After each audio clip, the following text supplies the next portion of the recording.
अस्सलामुअलैकुम। मोहम्मद अज़हर सिद्दीक अपने YouTube channel के साथ हाजिर खिदमत है। इससे पहला जो वीलॉग है डस्का के इलेक्शन में जो कोर्ट के अंदर हेयरिंग हुई और जो कोर्ट ने ऑर्डर किया उस पर उन हक़ाइक़ पर मबनी ये बातें सारी की गई थी। अब मेरा अपना एक ओपिनियन देखें, मैंने शॉर्ट में तो दिया था, लेकिन कुछ सवालात ऐसे हैं जो दोस्तों ने या वीलॉग के हवाले से या फ़ोन के ऊपर मेरे तक आए हैं, वो मैं सवालात देखिए मैं एक बात बता दूं आपको। पहली बात बड़ी क्लियरिटी है, ये मुख्तसर फ़ैसला है, तफसीली फ़ैसला भी जारी होना है। तफसीली फ़ैसला के अंदर क्या वजूहात आती हैं, क्या रीज़न बनती हैं, वो आप और हमारे सामने सारी आ जाएंगी और खुल कर आ जाएंगी, क्लैरिटी के साथ आ जाएंगी। अब उसमें जो सवालात हैं वो सवालात मैं देखिए तफसीली फ़ैसला जब आएगा, इसमें उम्मीद है ये चीज़ें सारी मीट आउट होंगी। ये एक प्रेसिडेंट नहीं बनेगा कि आइंदा से हर इलेक्शन में दो बंदे मारें और सारे का सारा इलेक्शन सेट असाइड हो जाए। It is going to be a quite difficult task. बहरहाल यहाँ सेक्शन 9 के इस्तेमाल के हवाले से, इलेक्शन एक्ट के हवाले से एक अच्छी रवायत भी है कि ट्राइब्यूनल जाने से पहले, वैसे सेनेट के इलेक्शन में ये इख्तियारात इस्तेमाल नहीं हो सके, या तो वहाँ भी इस्तेमाल होते और वहाँ भी क्लैरिटी के साथ चीज़ें सारी आती। वहाँ गालबन ये बात ये मामलात इस्तेमाल नहीं हो सके हैं। और सेक्शन 9 की लिमिट्स क्या हैं, बाउंड्रीज़ क्या होंगी, जुरिसडिक्शन क्या होगी, किस हद तक इलेक्शन कमीशन जा सकता है, ये सवाल था। इसकी शिद्दत से इंतज़ार रहेगा तफसीली फ़ैसले का। इलेक्शन कमीशन एक आईनी इदारा तो है, मगर ये आला अदालतों से ऊपर नहीं है। ज़रा मैं क्लियर कर दूं, यानी हाई कोर्ट का सिंगल जज भी 5 मेंबर्स ही क्यों ना बैठे हों, उनका फ़ैसला कलअदम करार दे सकता है। ये आईनी इख्तियारात है, जुडिशल रिव्यू है। आइन का आर्टिकल 199 और सुप्रीम कोर्ट का आर्टिकल 184। और ये ज़रूरी है इन इदारों को समझाना कि ये आला अदालतों के नीचे हैं, उनके फ़ैसलों को वायलेट नहीं कर सकते हैं। आर्टिकल 189 जो हाई कोर्ट के फ़ैसलों को पाबंद करता है नीचे, और आर्टिकल 201 जो सुप्रीम कोर्ट से नीचे फ़ैसलों पर पाबंद करता है कि उस पर अमल दरामद लाजमी होना है। और बड़ी मज़ेदार बात बता दूं, अगर इलेक्शन कमीशन ऐसा आईनी इदारा है तो इलेक्शन एक्ट के तहत अपील क्यों सुप्रीम कोर्ट में फराहम की गई है, ये ज़रा समझिएगा इस बात को। वैसे तो हमारे आईन पाकिस्तान के अंदर एडवोकेट जनरल भी आईनी पोस्ट है, अटॉर्नी जनरल भी आईनी पोस्ट है, ऑडिटर जनरल भी, अकाउंटेंट जनरल भी है, speaker national assembly, deputy speaker national assembly, chairman senate, ये सारी आईनी पोस्ट हैं। लेकिन आईनी पोस्ट का मतलब ये नहीं है कि ये they are not answerable to any courts. तो ये सवाल जो है ना आपके सामने रखती है, ये उम्मीद है क्लैरिफाई होगा जी। एक बड़ा अहम फैसला जो है, जो अहम नुक्ता है, इलेक्शन कमीशन ने मुख्तसर फैसला जारी किया। ये मुख्तसर फैसला जारी करती हैं अदालतें। तो इलेक्शन कमीशन किस कानून के तहत मुख्तसर फैसला जारी करता है, इस हवाले से भी उम्मीद है कि फ़ैसले के अंदर ये चीज़ें, जो तफसीली फ़ैसला आएगा उसमें ये चीज़ कैटर होगी, बताया जाएगा।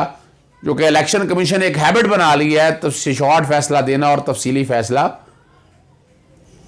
पेंडिंग रखना, बाद में दे देना, और जब तफसीली चीज़ें सारी सामने आए, को अपीलें आ जाएँ, उन ग्राउंड्स को रख कर सामने फ़ैसला दे देना। ये एक नॉर्मल बात है। अब जो सवाल जो ख़ास तौर पर इस इलेक्शन के कॉन्टेक्स्ट में है, मिसाल के तौर पर लॉ एंड ऑर्डर की पोजीशन या बाकी, उसकी तहकीकात किसी फोरम पे नहीं हुई है। इलेक्शन कमीशन ने भी नहीं की, ब्यूरोक्रेसी ने भी नहीं की, एडमिनिस्ट्रेशन ने भी नहीं की। तो क्या ये आइंदा ये ऐसा होने के हवाले से क्या कोई तहकीकात कोई फोरम पहले करेगा तो इलेक्शन कमीशन करेगा, या इलेक्शन कमीशन बगैर किसी तहकीक की आर्टिकल 10A की वायलेशन करते हुए किस तरह का मर्जी ऑर्डर पास कर जाएगा। और आपको पता है कि जो फॉर्म 45 जो नौशीन ने, इफ्तिखार ने दिए थे, नौशीन अमजद ने दिए थे, वो सामने अगर रखे और उन्हीं को सामने रखे तो अरशद मलिक जीते हुए थे। तो ये यानी असूली तौर पर तो होना चाहिए था कि वो सारा रिजल्ट कंपाइल होकर सामने आना चाहिए था, होना ये चाहिए था, लेकिन ये डिस्टिंग्विश करेगी हमारी सुप्रीम कोर्ट। और क्या उस कॉन्टेक्स्ट में उन चीज़ों को सही मान लिया जाए? अभी रिजल्ट ही अनाउंस नहीं हुआ, और अगर रिजल्ट अनाउंस ना हो तो क्या इलेक्शन कमीशन ऐसे इख्तियारात इस्तेमाल कर सकते हैं? 60 दिन का एक डेडलाइन का जिक्र है इसके अंदर। और जो दावे भी किए हैं उसकी तहकीकात किसी भी फोरम के ऊपर आए बगैर क्या इलेक्शन कमीशन ऐसा फैसला कर सकता था? इसी तरह जो वीडियोस पेश की गई, सुप्रीम कोर्ट का फैसला आ गया है अरशद मलिक के हवाले से कि वीडियो की फॉरेंसिक और सारी चीज़ों की जांच पड़ताल किए बगैर क्या उन वीडियो की बेस पर पूरे हल्के का इलेक्शन अनाउंस किया जा सकता था? उम्मीद है ये जवाब सारे आएंगे, ये सारी।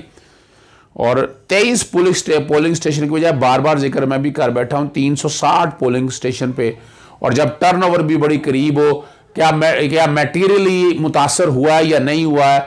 इलेक्शन कमीशन ने तो अपनी वजूहात में ये नहीं लिखा है, तो सुप्रीम कोर्ट इस हवाले से यकीनन कोई ना कोई गाइडलाइन ज़रूर फराहम करेगी। और जिन इलाकों में फायरिंग हुई है क्या उसकी भी तहकीक और सारी चीज़ें हो चुकी थी? और क्या सिर्फ उन्हीं हलकों में इलेक्शन नहीं होने चाहिए थे? तो इस कॉन्टेक्स्ट में भी बात सारी आएंगी।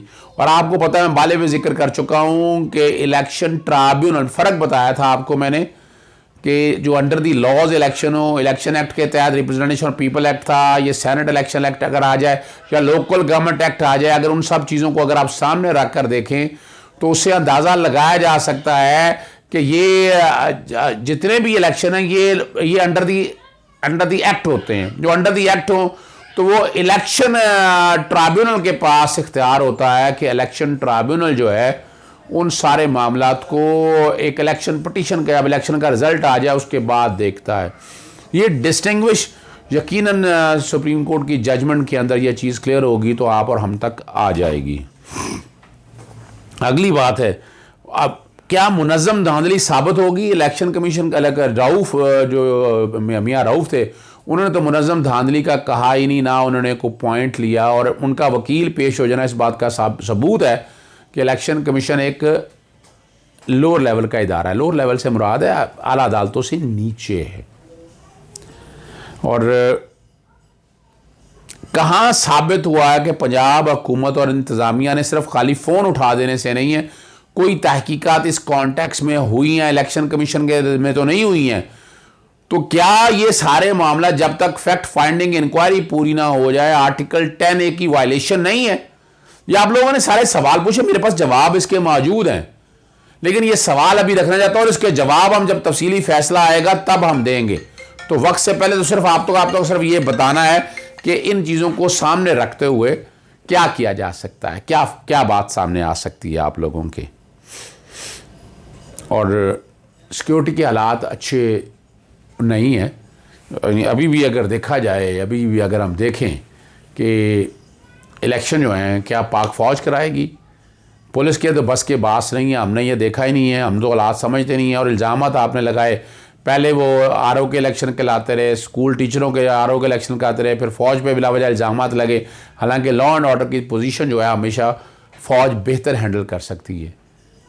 तो जब, और फिर पूरे इलेक्शन पे यकीनन अवाम के टैक्स का पैसा लगना है और काफ़ी पैसा है, वो इस कॉन्टेक्स्ट में तो तफसीली फ़ैसला जो आएगा उन चीज़ों में ये सारी चीज़ें कैटर होंगी।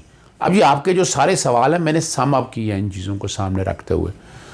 जो असल बात है कि सेक्शन 9 के इख्तियारात के हवाले से बात हो रही है कि सेक्शन 9 के इख्तियारात क्या इलेक्शन कमीशन रिज़ल्ट सुनाने से पहले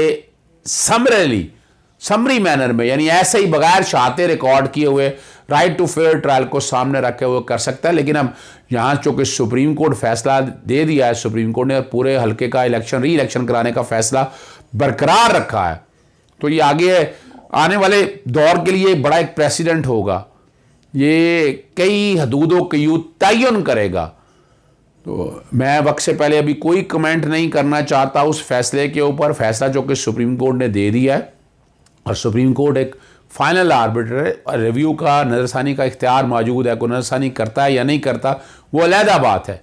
लेकिन बुनियादी तौर पर जो है ये सारी चीज़ें आपके सामने, और कह भी दिया है, गाइडलाइन भी देगी सुप्रीम कोर्ट ने, आइन और कानून को सामने रख के फैसला करना है। जजमेंट जो पहले प्रेसिडेंट सेट होगी, ये एक प्रेसिडेंट नहीं सेट होगी मेरी ज़ाती राय के मुताबिक। इजाज़त दीजिएगा। अस्सलाम वालेकुम, खुदा हाफ़िज़, पाकिस्तान जिंदाबाद।